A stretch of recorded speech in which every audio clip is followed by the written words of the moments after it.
That girl routine, hot girl summer, healthy girl summer. These TikTok trends have been criticized for setting unrealistic, toxic expectations, giving off the idea that you must have the perfect workout routine, skincare routine, wake up at 6 a.m. every day, only to eat so-called healthy food, basing it all on comparison. If this is the case, then I know I'm not that girl, but wanting to better yourself shouldn't be a bad thing or something to be scared of. Instead, use it as motivation. Only you know what works best for your mind and body. So this is my little guide to a healthy girl summer, breaking it down into healthy habits that make me feel good and hopefully you can get a little bit of inspiration from. Okay, so I don't want to sound like a hypocrite here. You guys know I love making a super early 6 a.m. morning routine, but if you think I wake up at 6 a.m. every day, you are wrong. Healthy habit number 1, find that sleep schedule that works for you, and above all, make sure you're getting enough sleep. Getting 5 hours of sleep shouldn't be glamorized. I love trying my best to get up before 8 a.m. every day just to make the most of my day. Second habit is make your bed every day. I know, don't click off. It does a lot more for you than you think. It sets you up to the best start, makes you feel like you've accomplished something already.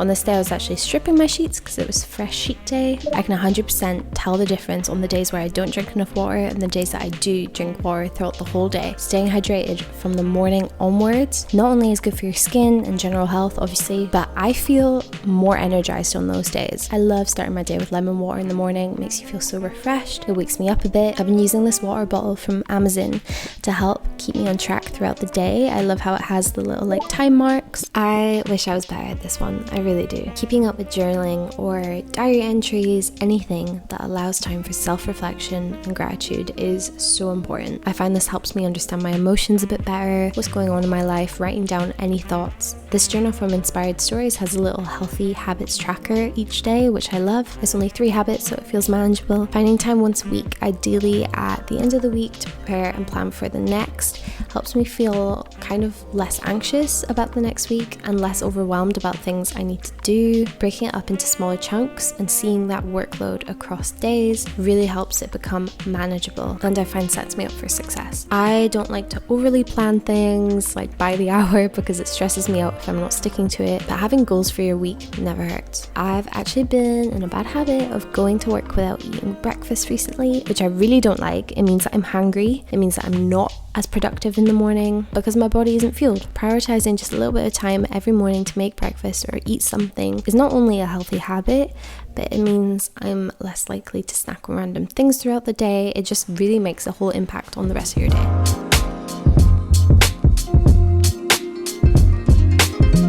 Move your body in some way every day. I kind of hate the gym, so when I go with Will, it helps me so much with my confidence.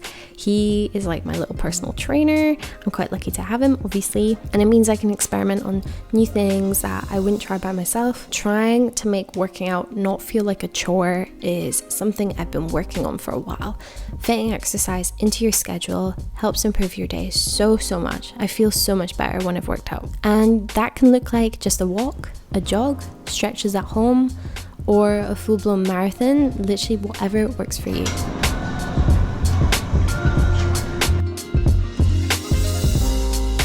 Prioritizing those moments for self-care. Sometimes for me, self-care looks like binging a Netflix show or taking time to do a 15-step, ridiculously unnecessary skincare routine. Whatever it is, make that time for you. It's so easy to get caught up in that feeling of you're not doing enough, but burning yourself out is never productive. Take time for yourself each day, every day. Another one is trying to put my phone down. My screen time has been horrendously bad recently, and so this fits into the whole healing girl summer, working on self-growth. I really want to become someone who reads a bit more. I really look up to people who do read a lot. Reading obviously is great for improving your knowledge around certain things, or feeling like you can put a sentence together a bit more eloquently. All of that aside, it actually can really help to reduce stress, distract you from the craziness that is the world around you at the moment. I just find it so satisfying getting to the end of the book. I feel really proud of myself, so it's something I want to work on.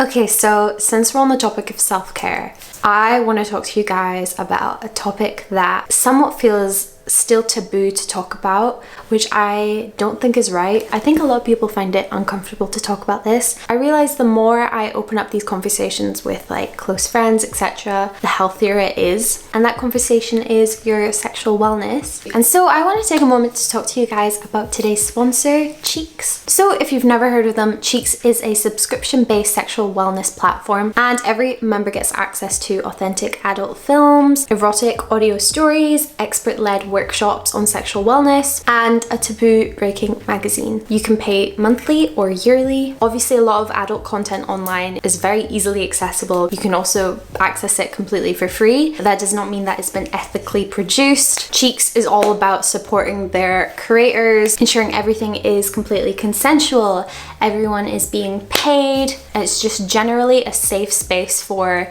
adult entertainment. They have created such a progressive and inclusive approach to adult content. They're all about representation being at the heart of what they do. They're not about objectification, just real bodies, normalizing sex. And so watching content like that just dramatically reduces the stigma around all of it. I completely agree with what they say about the more we normalize and educate people, the easier the conversation around sexual health becomes. If this sounds like something you'd be interested in, you can try them out for yourselves. Their monthly subscription is just $14.90 a month, or the yearly cost that you can pay in one is $118.80. That will grant you access to all of it, the audio, the workshops, the educational materials, everything. And with my code, you can actually access CHEEX for free for 14 days when you select the annual subscription option. If you feel like it's not for you, you can cancel at any time during the trial period or switch to the monthly option. My code is super easy to remember. It's just Becca. I'll have everything down in the description bar as well for you guys. So many people, you know, watch adult content, and that's completely okay. But I think something we could think about is how do you consume that content responsibly? So yeah, thank you so much, CHEEX, for sponsoring this part of the video. Let's get back into some healthy habits. Alexa, set a timer for 25 minutes. Okay, anyways, where were we? Daily walks, or as a lot of people like to say, the hot girl summer vibe walk. I have a pup, so I really don't have an excuse. I really should be going on a walk every day. On days where I have a lot of work to do and working from home, making that time to just go out for a walk makes me feel so much better. Going outside, enjoying the nicer, I live in the UK, weather. Something I want to feel more comfortable about is not waiting for Will, like feeling comfortable just going out for a walk by myself, listening to a podcast. We've all heard it. Meal prepping. Meal prepping to save you a bunch of time, sure, but for me, the biggest reason why I meal prep is to ensure that I actually eat something. So something as easy and as quick as preparing some overnight oats, like the recipe you can see here, just yogurt, milk, oats, maybe some cinnamon. Takes me maybe 5 minutes the evening before. I can even prepare a few batches. Means I'm not going to skip breakfast the next day because I don't want to waste that food. I don't even need to think about making any food. Something I want to work on is preparing my lunches for when I go into the office, but you know, baby steps, we'll get there. Who says you have to get away this summer? Okay, yeah, sure. Going on holiday is nice and all. I'm probably preferable, but anyway, summer is all for trying new things, exploring your city. As most of you know, I only moved to London I was gonna say a few months ago. It's like actually almost coming up to a year. Nonetheless, Will and I went on this boat tour on the River Thames a few weeks back with Mochi. It was so cute watching his little reaction to seeing everything going on. But yeah, this was such a nice day out. The next one is actually so important, and it's spending time with people who energize you, not ones that drain you socially. Make time for those who you love, say yes to new experiences, but also be okay with saying no if your social battery is just running a little bit low. I know which people in my life make a positive impact on my mental health, and those are the friends I always want to make time for.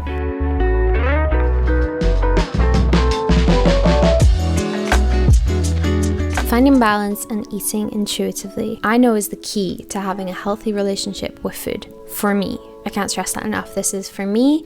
I don't know what works for you, and I'm not telling you how to eat, but listening to your body and its cravings can be really beneficial. It helps me reduce stress eating or unhealthy snacking, or eliminates that feeling of guilt when you eat something that isn't particularly good for you. I do enjoy making healthier choices because I prefer to put food in my body that I know is going to fuel it, and so playing around with like loads of different healthy recipes is something I've been loving recently. Saying that, trying to add protein to every meal, or most meals anyway, is a healthy habit I've started thinking about recently. This majorly helps with lessening my cravings. It helps me manage my hunger levels. Also, if I have been working out, which doesn't happen all the time, especially like weightlifting, something a bit more strenuous, it helps my muscles repair faster, and that feeling of muscle fatigue isn't so bad if I have been giving my body enough protein. It has been so easy recently to make my flat an absolute tip, a complete mess. There are 3 of us and a dog who live here after all, so yeah,